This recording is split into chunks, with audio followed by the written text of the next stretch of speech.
Halo semuanya, perkenalkan namaku Haryaji Mestika Ningrat. Aku adalah asisten hukum dan peraturan perusahaan di Head Office PT Perkebunan Nusantara 1. Hari ini aku akan memberikan eh, apa saja sih yang sudah kudapatkan di dalam materi fungsional PLDP 3 Angkatan 11 pendukung bisnis. Materi tersebut ada 7.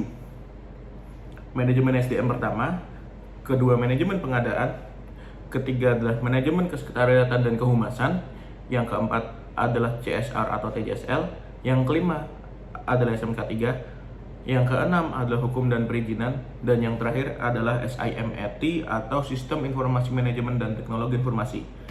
Pembelajaran yang pertama tentang manajemen SDM. Manajemen SDM memiliki 4 fungsi utama. Yang pertama sebagai strategic partner. Dalam hal ini SDM menghubungkan antara kebijakan strategi dan kebijakan pengelolaan SDM. Kemudian yang kedua, SDM sebagai change agent yang di sini fungsi HC sebagai agen perubahan yang memberikan nilai tambah bagi organisasi dengan mengelola perubahan-perubahan yang ada pada sumber daya manusia. Yang ketiga, as administration expert, di mana HC berperan sebagai pengelola administrasi dan infrastruktur terkait SDM. Dalam hal ini meliputi rekrutmen, seleksi, pengembangan, dan peningkatan kinerja, serta sistem remunerasi yang telah mengalami pergeseran. Yang keempat adalah as employee champion, di mana HC atau human capital atau SDM, manajemen SDM, berperan sebagai penggerak yang mempersiapkan karyawan agar mampu memenuhi kebutuhan organisasi di masa depan. Nah, kemudian dalam materi fungsional juga diberikan materi tentang manajemen pengadaan, yang mana manajemen pengadaan ini memiliki beberapa komponen penting, antara lain rantai pasok hulu, rantai pasok internal, dan rantai pasok hilir. Serta manajemen pengadaan ini mempunyai pendekatan yang meliputi antara lain plan, source, make, and deliver. Jadi di dalam manajemen pengadaan ini terkait dengan manajemen plan, source, make, and deliver ini adalah manajemen yang tidak akan putus dan akan berkaitan erat dengan manajemen pengadaan. Yang ketiga, manajemen kesekretariatan. Dalam manajemen kesekretariatan,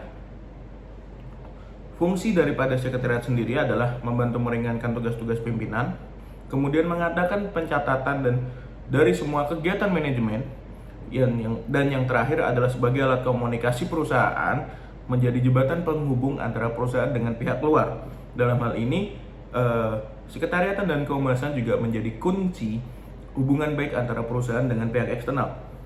Kemudian CSR dan TJSL. Dalam modul CSR dan TJSL diajarkan bahwasanya CSR adalah merupakan kewajiban perusahaan berdasarkan Undang-Undang PT untuk memenuhi kewajibannya terhadap lingkungan. Nah, kewajiban yang dipenuhi perusahaan ini juga harus berdampak kepada masyarakat yang ada di sekitarnya dan juga kepada planet, dalam hal ini planet bumi. Nah, dalam modul yang selanjutnya adalah modul SMK 3, di mana di sini kita diajarkan untuk menerapkan fungsi K3, di mana K3 sendiri menjadi kewajiban daripada seluruh pekerja. Kemudian di dalam modul selanjutnya, modul hukum dan perizinan, diajarkan bahwasanya setiap badan usaha yang berbentuk PT dan juga CV harus berbadan hukum, serta di dalam PT ada organ perusahaan yang sangat vital, antara lain ada 3, yaitu direksi, kemudian dewan komisaris, dan rapat umum pemegang saham, yang mana ini sudah diatur dalam Undang-Undang PT.